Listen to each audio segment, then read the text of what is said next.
Hi everybody, and welcome to another installment of Cliff Critiques the Republicans.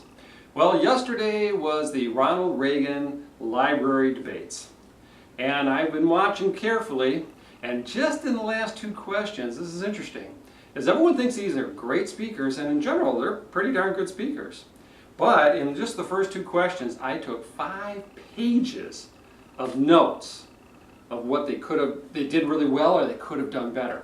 And this really isn't to tell them what to do, it's more to share with you so that when you're in this situation, you can be even better. I want to start by getting on my soapbox though. When are they going to start getting professional moderators for these debates? The moderation of last night's debates was a disgrace, in my opinion. When you have someone like Newt Gingrich, who has to, 35 minutes in, jump into a question to even get heard. He didn't have a question in the first set of questions, the first round. He didn't have a question in the second round. Kane had to do the exact same thing at about 25 minutes in because they just weren't asking him a second round question. This is terrible. The debate started with just this, let's get Mitt Romney and Perry yelling at each other. Well, that's just silly. And that's not the way debate should be run. And it's time that this television stations get together and get a really good moderator to do this. I can think of 1,000 people that would have been 1,000 times better than the mess I saw last night. Now I'll get off my soapbox and let's start talking about the candidates, because that's who we were really there to see. And that's the problem when they mess up the moderation, is who really pays? Not so much the candidates, but the American people, because we want to see these debates so we know who the candidates are. So let's start talking about the candidates. One of the big problems I saw in the debate right away was no opening statement. Now I'm not sure if this is because the candidates agreed to this, or this is just because this is the way the network wants to do it, but it's not a good idea. Almost every speaker tried to use the first question to basically replace their opening statement. Now the problem with this is the very first question went out to Rick Perry, and he ducked the question. He didn't answer the question. Why? Because he wanted to make his opening statement. The problem is he didn't duck it very well. It really appeared as if he didn't answer the question. Now his opening statement was pretty good, but ducking the question in a debate always makes people go, why didn't he answer that question? Something you always have to think about is when you're in a debate situation or you're in front of your boss and you have to answer a question that's important to him, make sure you actually answer the question that's asked. Now we went into Romney, and this is where the moderators completely lost it, or maybe they just wanted to get these two into a fight because they started bickering back and forth, and the problem was they're supposed to get a 1-minute answer and a 1-minute answer. Well, it was a 1-minute answer, a 1.5-minute answer, and then a rebuttal by this person, a rebuttal by that person, and this guy chimes in. The moderators lost control. This is where the moderators have to get back in. And even Perry and Romney shouldn't have gotten into this fight. They're not helping themselves by getting into a squabble with each other. It just makes them look petty. Moving along, and we're going to do something a little different this time, so I want to share it. Right here in the bottom corner, we're going to start putting the time codes of where you can log in to see on YouTube the part of the speech I'm talking about. This way you don't have to go through the entire thing looking for the spot I'm talking about. Be right here in the corner, and this will be on the first question video. Let's just talk about that one again, the first question video. So now we go on to Santoro. Now he tries to bring a little bit of calm back, but in the process I think he got fired up by everybody else because he's talking 1,000,000 miles an hour. He's talking like this. He's talking so fast you're not really sure what he's doing. And if you listen to him, he's starting to run out of breath. And between his sentences, he's taking a lot of air. And the problem is the audience is doing this too. And they can't keep up with what you're saying. Slow down. The audience needs time to catch up. I have an article in my article section on my website, exciteyouraudience.com, that talks about this. It's called The Science of Pausing. I suggest any speaker read it because you need to know the amount of time your audience needs to respond mentally to what you're saying. Now here was the interesting part. After Santorum got done with basically a sprint to the finish, Kane gets up there who knows better. Probably the best speaker of the bunch as a whole. He knows better, but he gets trapped into what Santorum just did. And he starts talking way too fast too. And he's trying to get all his points in, and he's talking like this. And this isn't really the way Kane talks. And then you really should notice that this is not the way he talks, but that's what he's doing here. He's talking way too fast, and he's breathing. Notice how I'm breathing? It's just, this is really hard to watch. And Kane doesn't usually do this. But I think he got pulled in by the speaker before him. Something that we can all sort of learn from is be careful that when you see a speaker in front of you who's doing something you don't normally do, that you drop back, take a breath, and do what you normally do. Then we got the huntsman, and he did what I was talking about. Crazy speech, crazy speech.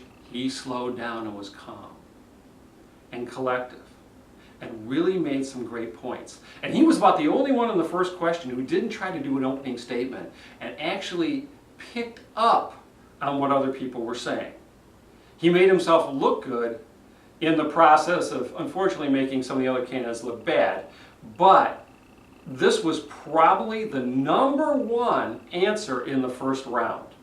And if you look how calm and smooth he is, he really makes it look like everything he's saying is just a matter of fact.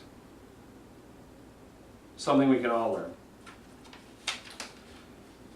Then we got to Bachmann, 1326.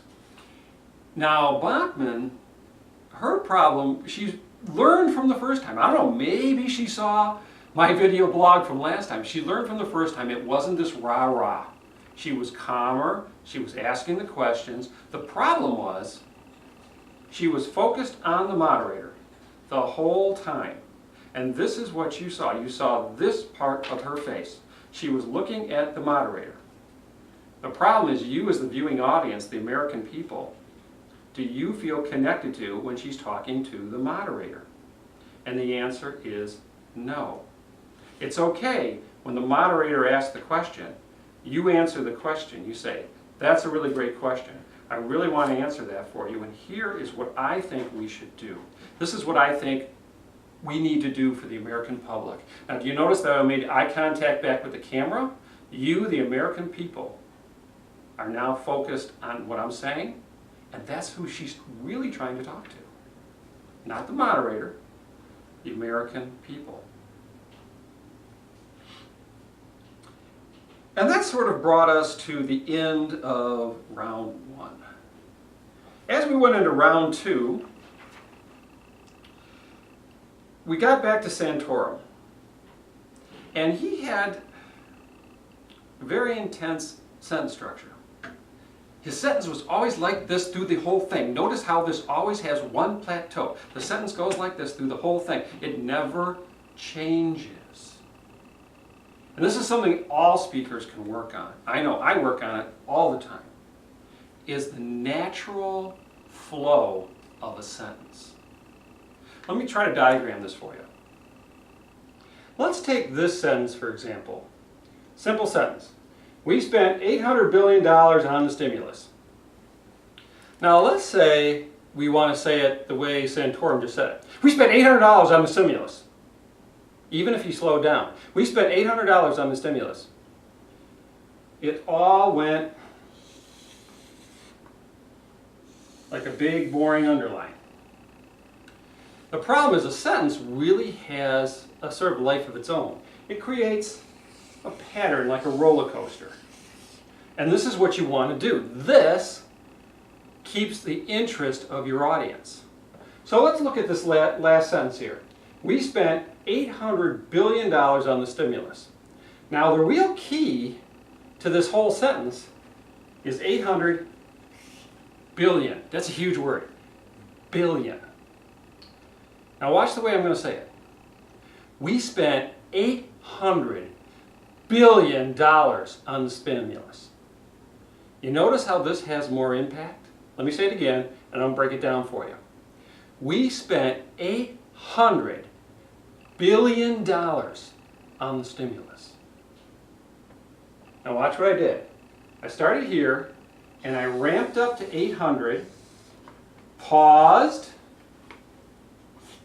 before the 800, put a bigger pause after the 800, and then really extenuated that B sound in billion. Because that's a good word, billion. It's a word that will have emotional effect on your audience. Then, since I wanted that to be the key of my sentence, I ramped down the rest of the sentence. And by creating this little roller coaster ride, it has the same effect. We have this slow build up the hill, and then boom, we're into the ride. And then bang, we're into the second curve. And then we go down to a nice flowing stop. If they do this during a debate, if they really learn this, now this is a technique that takes lots of practice. And you notice I just did it. Notice the way I said practice. It takes lots of practice to make it natural, so you can do it all the time. A great person to watch do it is Kane. He's one of these people who he's actually ingrained it into the way he talks. And he will do it all the time. Watch for that on the rest of his answers. Now it was Perry's turn again. And surprisingly enough, Perry ducks the question a second time. He has basically, I think, talking points, and he's not answering the question. And I'm not really sure if this is because he's just not really great at knowing how to answer questions, or if he just has things he really wants to say, but he's putting talking points in, which is not really answering the question. And he used something I thought was terrible. He said, the last individual said, because he wanted to respond to what the last candidate said. The last individual? That's like no respect for that person at all. If you show no respect for your combatants in the debate, people pick up on it. You wouldn't think so, but people do. He should have known the name of the person who just spoke. You need to focus. You need to be clear. Now, see, you could be focusing on his talking point. The next thing he wants to throw into his answer, no matter what's asked, instead of really focusing on the debate and what's being said and who's saying it. This is something he really could have done a lot better. Now, I really want to look at this time code here. This time code, this is a good time code. This is one really worth looking at here on the second set of questions. Because Romney really does something very, very good and unique in this whole debate. He starts saying all his other opponents are really smart, caring people too. They all want to think about how to help the country. This is an awesome technique. By not attacking your opponents, when they attack you, it just makes them look petty. By saying, hey, we're all smart people. I recognize that we all care about this country. We just have different ways of going about it. This is what I would do. He doesn't make anyone else look bad, but he makes himself look better. This is a great way, even in meetings. If you're in a business meeting and people are attacking you, don't attack them back. Instead, acknowledge their point and that their point might actually have validity. And maybe we need to consider their options. I would do it a little different. This is what I would do. And by doing that, you get much more cohesive connection with everyone in the meeting. You can learn more about that in my book, Meeting Royalty, which you can buy at exciteyouraudience.com, which talks all about how to conduct yourself in a meeting in a way that really makes sense. And so if you have to do a lot of meetings, this answer by Mitt Romney is a thing you must watch. It's only about a minute, but you must check it out.